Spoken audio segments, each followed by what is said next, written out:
হে viewers, কেমন আছেন সবাই? আশা করি ভালো আছেন। তো আপনার যেটা বিষয় হচ্ছে চেক রিপাবলিকে থেকে আমি মামুন। আর আরেকটা বিষয় হচ্ছে সামার মানেই হচ্ছে যে ইউরোপ মজা, সামার নাই তার মানে হচ্ছে যে ঠান্ডা।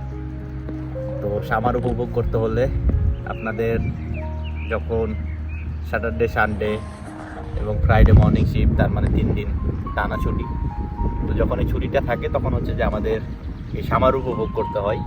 তো সামার উপভোগ করার জন্য আমরা অ্যাকচুয়ালি হচ্ছে যে বাড়ির আশেপাশে পার্ক, গার্ডেন বা হচ্ছে যে লেকের পাশে ইউরোপিয়ানরা বা যে আমরাও এখন বসে থাকি, বসে সময় উপভোগ করি, ন্যাচারাল বিউটি ফিল করি, রোদের উপরে বসে থাকি। এটা হচ্ছে যে একটা আলাদা একটা মজা। এটা হচ্ছে যে সবাই করে, তার ব্যতিক্রমী আমরাও করি।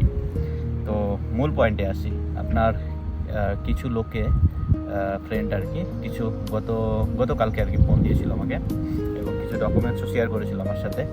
তো যাই হোক, তাদের ডকুমেন্টসগুলো দেখলাম, দেখার পরে যে বিষয়টা মনে হলো যে আপনারা যে চেক রিপাবলিক নিয়ে এত আগ্রহ, মানে এখন একটা হচ্ছে যে চেক রিপাবলিক নিয়ে একটা অ্যাডিং চলতেছে, যেটা হচ্ছে যে টেন্ডিংয়ের মতো।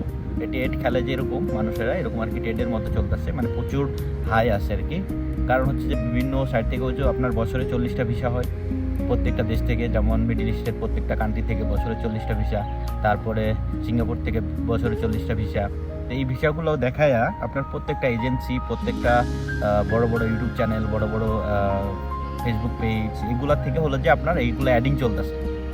এই অ্যাডিংয়ের জন্য প্রচুর পরিমাণে যারা হচ্ছে যে মিডিল ক্লাসের লোক, এরা হচ্ছে যে আপনার বুঝে না বুঝে হচ্ছে যে ফাইল জমা করছে এবং ফাইল জমা করার পরে প্রচুর পরিমাণে তারা ডিপ্রেশনে ভুগছে। কারণ এক কাজের প্যারা, কাজের চাপে থাকে, ফ্যামিলির প্যারা, তারপরে হচ্ছে যে আবার হচ্ছে যে চেক রিপাবলিকের প্যারা, মানে নতুন একটা প্যারা। তো এই প্যারাগুলো নিয়ে হচ্ছে প্রতিনিয়ত তারা বিভিন্ন সাইডে ঘোরাঘুরি করে, ইউটিউব দেখে, ফেসবুক দেখে। কিন্তু ইউটিউবে ভাই ভিউ কামানোর জন্য আমিও বলতে পারি যে হলো যে বই দিলেই ভিসা, বই দিলেই ওয়ার্ক পারমিট বের হলেই ভিসা। ভাই এমনটা আসলে না। ভিউ কামালেই শুধু হয় না, ভিউর পাশাপাশি আপনি যদি ভিডিওটা না দেখে যদি উপকৃত না হন, তাহলে এই ভিডিও দিয়ে তো আমার লাভ নেই, ঠিক আছে না? হয়তো কয়টা ভিউ বাড়বে এই জায়গায় আর কি, জাকজমক কোনো বিভিন্ন জায়গাতে দাঁড়ায় হইচই করে একটা ভিডিও ছেড়ে দিলাম, আপনারা দেখে মনে করেন লাইক কমেন্ট করে দিলেন, আমারও ভিউজ বাড়লো, সাবস্ক্রাইবার বাড়লো, কিন্তু কিছুই হলো না। কিন্তু পরবর্তীতে ভিডিওতে দেখা গেল সবাই হচ্ছে যে আবার গালি দিতেছে আমাকে। তো এই জিনিসটা আপনারা সবসময় ফলো করবেন। তো আপনার বছরে 40টা ভিসা হয়, কিন্তু বছরে অ্যাপ্লাই হয় দেখা যায় যে আপনার মিনিমাম 5 থেকে 10,000 লোকের, ঠিক আছে, মানে মিনিমাম 5,000 লোকের অ্যাপ্লাই হয় এক বছরে, এবং সেখান থেকে 40 জন উইন হয়, 40 জনের ভিসা হয় একটা দেশে। তো আপনারা এই প্রস্তুতিটা নিয়ে ফাইল জমা করবেন, তাতে আপনাদের 1 বছর লাগতে পারে, 6 মাস লাগতে পারে, 3 মাসও হয়ে যেতে পারে, মানে লটারির মতো আর কি, যেটা হচ্ছে মেন সিস্টেমটা। আর একটা বিষয়, চেক রিপাবলিকে আসার আগে আপনারা যে জিনিসটা জানবেন, অনেকেই বলে ইউরোপ আসলেই লাইফ সেটেল, ইউরোপ আসলেই হচ্ছে সব কিছু হয়ে যাবে, সব কিছুই নর্মাল। এত ইজি না ভাই সব কিছু। লাইফ আপনারা যেহেতু সৌদি আরব, কাতার, কুয়েত, বাহরাইন দেশগুলোতে আসছেন, স্টেপ বাই স্টেপ আপনারা একটা জায়গাতে দাঁড়াইছেন, কাজ শিখছেন, তারপরে একটা ভালো স্যালারি আর্নিং করেন, এরকমই আর কেউ ইউরোপও। যে আপনি যখন লিগেল আসবেন স্টেপ বাই স্টেপ, আপনার প্রথমত আপনার প্যারা থাকবে কার্ডের, ফার্স্ট 1 মাসে কার্ড হবে, তারপর আপনি ডিউটিতে জয়েন করবেন, ডিউটিতে ঢুকে ফার্স্ট 3 মাসে আপনার বেসিক যেরকম হচ্ছে যে আপনার নর্মালি জেনারেল পজিশন থাকবে, আপনাকে কাজ শিখাবে, মনোযোগ দিয়ে কাম শিখতে হয়।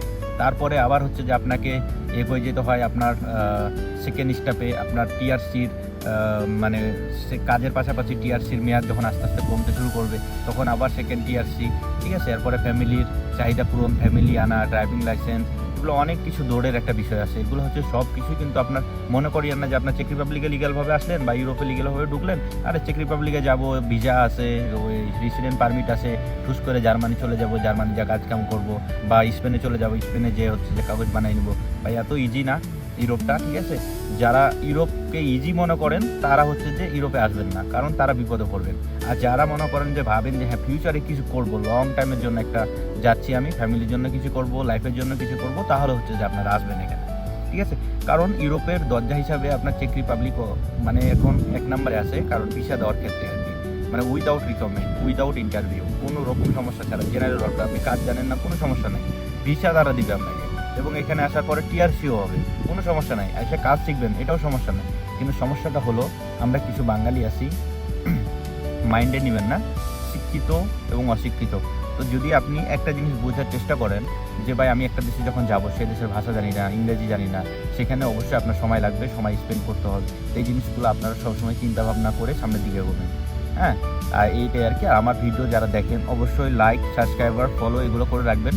কারণ ভাই আমি চেষ্টা করি আপনাদের হেল্পফুল ভিডিও বানানোর জন্য। আপনারা যখন এখানে আসবেন তখন অনেক সময় আপনার হচ্ছে কি একটা কমিউনিটি যখন থাকে, বাংলাদেশের সাথে বাংলাদেশিদের একটা সম্পর্ক থাকে, গভীর সম্পর্ক, তখন অনেক মানুষের অনেক ক্ষেত্রে হেল্প হয়। এই যে আপনি ফ্যাক ডকুমেন্টস নিয়ে বসে আছেন, এটা আপনাকে হেল্প করার কেউ নাই। আপনি যাকে জিজ্ঞেস করবেন ও তো জানে না কিছু, মানে আপনি কাকে জিজ্ঞেস করবেন? আপনার কে ডকুমেন্টসটা চেক করে দিবে, বা আপনি কোথায় টাকা দিচ্ছেন, বা আপনি কাকে টাকা দিচ্ছেন, বা কোথায় পাসপোর্ট জমা করছেন? তো এই জিনিসগুলো হচ্ছে যে আপনারা সবসময় একটা লিঙ্কের ভিতরে থাকবেন, সব কিছু জানার চেষ্টা করবেন এবং সব কিছু জানা বুঝে আর পরে হচ্ছে চেকের জন্য কাজ করবেন। তো ভালো থাকবেন, সুস্থ থাকবেন, আবারও নতুন ভিডিও দেখা হবে।